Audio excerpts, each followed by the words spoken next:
Ya, baru saja kita mendengarkan saudara pidato era APBN dan nota keuangan dari Presiden Joko Widodo. Disampaikan ada asumsi pertumbuhan ekonomi 5,2%, target inflasi 2,5%, dan beberapa asumsi lainnya termasuk ada terkait dengan kurs rupiah saudara. Ini tampaknya lebih rasional, 16.100 per dolar Amerika Serikat. Angka ini jauh lebih tinggi dibandingkan kalau kita lihat pada susunan anggaran tahun lalu. Kita akan bahas bersama dengan ekonom UI Fitra. Mas Fitra, sama-sama kita sudah mendengarkan tadi pidato Presiden Joko Widodo. Di sana disampaikan secara jelas memang untuk pendapatan negara ataupun belanja negara itu dikhususkan atau banyak sekali menekankan untuk makan bergizi. Artinya untuk jangka pendek, menengah, dan juga jangka panjang. Artinya sudah ditekankan menjadi prioritas pemerintahan yang akan datang. Tapi sebelum ke sana Mas, kita lihat ke asumsi makro Indonesia, pertumbuhan ekonominya 5,2%, inflasinya 2,5%, lifting minyak 600.000 barel per hari, lifting gas bumi 1 juta barel per hari. Dan yang menarik Mas, kurs 16.100 per dolar Amerika Serikat. Anda melihat asumsi ini seperti apa? Ini kan lebih tinggi ya kalau kita lihat asumsi di tahun yang lalu. Apakah memang ini tanda pemerintah sudah begitu antisipasi kondisi eksternal yang tidak akan pasti akan ikut menggoncang ekonomi RI? Iya, Mbak Sister, ini sebenarnya target yang menurut saya ya cukup realistis ya kalau kita, tapi di sisi yang lain ada beberapa catatan. Yang pertama kalau kita lihat dari target inflasi 2,5%, oke lah ya, karena memang di situ rentang inflasi sepanjang tahun ini. Kemudian data atau target pertumbuhan ekonomi yang 5,2%, itu ya bisa dibilang masih cukup realistis meskipun ya sedikit optimis, tapi ya itu sedikit optimis. Memangnya kalau menurut Anda berapa persen target pertumbuhan ekonomi yang bisa kita raih? Forecast rasionalnya dari kami adalah 5%, karena tahun ini saja sebenarnya forecast kita adalah 4,9%, karena sudah kehilangan sumber pertumbuhan di kuartal dan pertama dan kedua ya. Jadi kita bisa lihat dari indeks PMI yang justru turun, anjlok, consumer confidence index yang juga anjlok, sehingga 5% di tahun depan ya cukup rasional. Tetapi Mbak, my sister, biar bagaimanapun pemerintah itu kan sebagai anchor optimisme ya. Jadi kalaupun 5,2% ya tidak jauh-jauh, tidak terlalu jauh lah. Kalau 5,5% itu baru kan saya kaget ya kalau ditetapkan 5,5%. Tapi 5,2% itu kan batas bawah dalam rentang yang disetujui oleh Banggar kemarin. Yang juga menarik adalah 16.100 seperti Mas Yusuf tadi sampaikan. Karena kalau kita bandingkan misalnya di APBN tahun 2024, artinya di tahun lalu pencanangannya adalah tahun ini 15.000 Mbak Ilona. Jadi kalau kita lihat kan sudah jauh sekali dari level 15 ribuan. Dan memang perhitungan kami di tahun 2025 nilai tukar memang berada dalam rentang 16.100, yang mana itu sangat rasional, Mbak my sister. Tapi di sisi yang lain, saya juga ada beberapa catatan, terutama dari catatan defisit fiskal. Defisit fiskal kita 2,52%, tadi sekitar 620 triliun ya, sampai 630 triliun defisit kita tahun depan. Saya rasa ini suatu hal yang agak cukup, saya skeptis ya tercapai target 2,52% defisit atau 620 sampai. Artinya lebih dari 2,53% dari PDB, 616,2 triliun. Pasti, sudah pasti karena sudah pasti karena banyaknya program gabungan ambisi yang harus direalisasikan begitu di pemerintahan baru. Betul, karena tahun ini saja berubah dari 2,4 ke 2,7. Artinya tahun depan itu sebenarnya ya antara 2,7 sampai 2,8. Dan ada satu indikasi lain yang menurut saya ini mengindikasikan bahwa defisit itu pasti akan lebih besar dibanding 2,52%. Yield obligasi itu dipatok 7,1%. Nah, forecast kami 7,2 di tahun depan. Itu yield obligasi bisa 7,2% kalau defisitnya 2,9%. Artinya dengan demikian saya melihat bahwa sebenarnya target defisitnya bisa lebih tinggi ya. Sebagaimana saya sampaikan tadi bisa 700 triliun lebih. Artinya bisa sampai 2,8 atau 2,9% gitu kan. Berarti ada kemungkinan bond issuance yang lebih tinggi. Apalagi tahun depan, Mbak My Sister, berbeda dengan tahun ini, tahun depan ada kemungkinan The Fed menurunkan suku bunganya bahkan mulai dari tahun ini, dan Bank Indonesia juga menurunkan suku bunganya. Artinya itu yield obligasinya seharusnya dengan melihat dari kondisi normal tersebut lebih rendah lagi. Nah, maka saya lebih melihat bahwa ada kecenderungan, ada ekspansi fiskal tahun depan yang dibiayai oleh bond issuance, sehingga kemudian forecast dari yield tersebut lebih dekat kepada yield forecast kami yang kecenderungannya ekspansif, sehingga 2,52% tadi bisa jadi akan lebih tinggi gitu Mbak Ilona. Oke, harusnya Dan itu bisa juga terefleksi di angka rupiah ya. Rupiah 16.100 itu artinya ya expansionary fiscal policy di tahun depan lebih tinggi dibanding tahun ini. oke, artinya pemerintah harusnya tidak perlu malu-malu gitu ya untuk melebarkan defisit.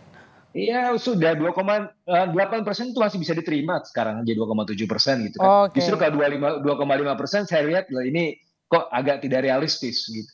Agak tidak realistis. Baik, Mas, kita kembali ke pertumbuhan ekonomi. Tadi kan Presiden Joko Widodo mengatakan bahwa dengan ketidakpastian eksternal, maka tumpuannya ada di konsumsi domestik, begitu ya. Sejumlah hal yang dilakukan untuk menjaga perekonomian domestik.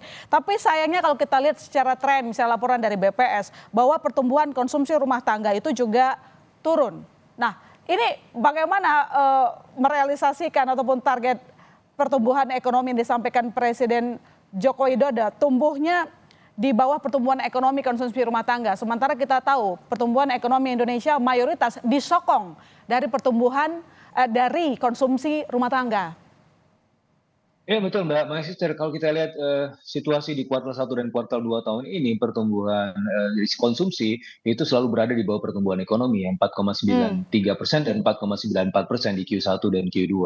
Artinya ya memang ya punya masalah dari sisi itu ya. Belum lagi kalau kita lihat dari sisi middle class kita bukannya berkembang malah Iya. bocor ya. Jadi sekarang tinggal 17% ya dibandingkan dengan posisi tahun 2019 sekitar 21 atau 22%. Nah, kemana mereka? Mereka masuk ke aspiring middle class, jadi kelompok yang di bawahnya lagi. Nah, kalau sudah begitu, memang betul keraguan dari Mbak Ilona bagaimana kita bisa menopang pertumbuhan ekonomi ke depan tanpa adanya konsumsi yang solid dari Hmm. masyarakat. Dan oleh karenanya, saya melihat bahwa tadi kalau kita lihat dari target pertumbuhan ekonomi 5,2%, artinya 5,2% itu harusnya itu salah satu pemantiknya adalah dari sisi fiskal. Nah, fiskalnya itu nggak mungkin 2,5% untuk sampai yang Ah. 5,2%. Hitung-hitungannya nggak masuk. Ya, jadi kalau untuk mencapai 5,2% itu minimal sekali defisit fiskalnya harus 2,7%, begitu kan? Hmm. Karena biar bagaimanapun yang konsumsi dari kelas menengah ini ditopang dari sisi spending pemerintah. Sebagaimana yang kita lihat di kuartal 1 dan kuartal 2 tahun ini, ada Hmm. spending yang di front load ya, baik dari bansos maupun yang lain-lain yang dimajukan ke depan, itu kan dari sisi pemerintah, fiscal side. Nah, dari sisi itu kita bisa melihat bahwa pertumbuhan ekonomi tahun ini, setidaknya di first half, ya kuartal 1 dan kuartal 2 itu masih bisa di atas 5%. Kenapa? Karena salah satunya adalah ditopang oleh belanja pemerintah yang Hmm. kemudian bisa ditranslasikan kepada konsumen, konsumen terutama konsumen menengah ke bawah. Dan kalau kita lihat kemarin di Q2, Mbak Ilona, kita lihat bagaimana retail terutama di food ya itu naik ini ya apa namanya kecenderungannya jadi indeks retail kemarin. Nah, kenapa bisa naik? Karena memang ditopang oleh tadi bansos. Nah, bansos itu asalnya dari mana? Dari fiscal spending. Nah, itulah Hmm. kemudian harusnya di tahun depan itu kita juga bisa melihat ya secara lebih rasional. Nggak usah nggak apa-apa, Oke. nggak usah malu-malu pemerintah untuk tadi target defisitnya ya 2,5% tuh Tapi kan terlalu tadi kecil Presiden sudah kalau menyampaikan kita bahwa lihat dari sebenarnya sisi anggaran produktif. Perlinsos ada 504,7 triliun. Apakah itu memang tidak Yes. cukup karena memang lebih besar yang sekarang ketimbang tahun depan? Ya kan betul betul. Nah, memang kalau dari sisi itu memang lebih besar. Tapi kan kita juga bisa lihat lain bahwa kecenderungannya defisitnya itu ternyata tidak sebesar yang kita duga sebelumnya. Nah, maka Hmm. oleh karenanya saya rasa perlu dirasionalisasi sih. Dan saya rasa nanti hal pertama yang dilakukan oleh Pak Prabowo ke depan mulai dari bulan Oktober dan berikutnya adalah merasionalisasi defisit itu Hmm. yang saya kira. Mhm. Tadi Presiden juga mengatakan bahwa meski memang digarisbawahi program dari makan bergizi itu akan dilakukan secara perlahan, lalu kemudian juga tadi untuk pembangunan IKN juga tetap diakomodir, ada dalam anggaran infrastruktur 400,3 triliun, tetapi sebenarnya tidak dijabarkan lebih detail ya berapa untuk pembangunan IKN tersebut. Nah, Anda melihat ini seperti apa? Apakah masih bisa ditampung dengan tadi kembali ke defisitnya 2,53%? Ya, saya rasa masih bisa ditampung asalkan itu dilakukan secara formalitas saja. Memang ada keluar buat IKN juga, tetapi tentunya tidak akan lebih tinggi dibandingkan dengan tahun ini misalnya.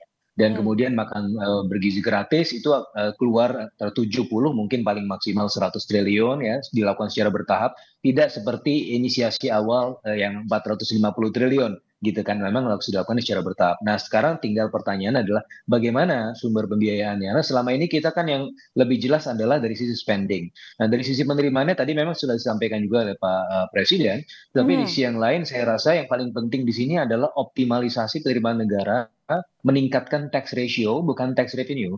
Karena kalau kita Oke. lihat bukan tax rate ya. Tax rate kemarin kan kalau kita lihat terutama di PPN itu kecenderungannya tahun depan bahkan sudah formal ya naik dari 11 ke 12%. Tapi kalau kita lihat bagaimana realisasinya di tahun ini setidaknya di first half, justru penerimaan pajak dari PPN itu anjlok gitu kan. Artinya apa? Itu bersifat inverse terhadap demand Oke. dari masyarakat gitu kan. Mhm. Nah, sehingga yang ke depan yang dilakukan adalah tax ratio, bukan tax Tax rate. ratio. Bagaimana Baik. meningkatkan tax ratio, Mbak? Sedikit saja Oke. bahwa optimalisasi dari sektor pertambangan itu bisa kemudian untuk meningkatkan tax ratio. Berapa besar? 0,5% kenaikan tax ratio di tahun depan dari sektor pertambangan dan Hmm. kuliner. 0,5% itu setara dengan berapa? 100 sampai 120 triliun. Oke. Sehingga kalau itu yang dilakukan, maka defisit yang 2,5% itu menjadi rasional.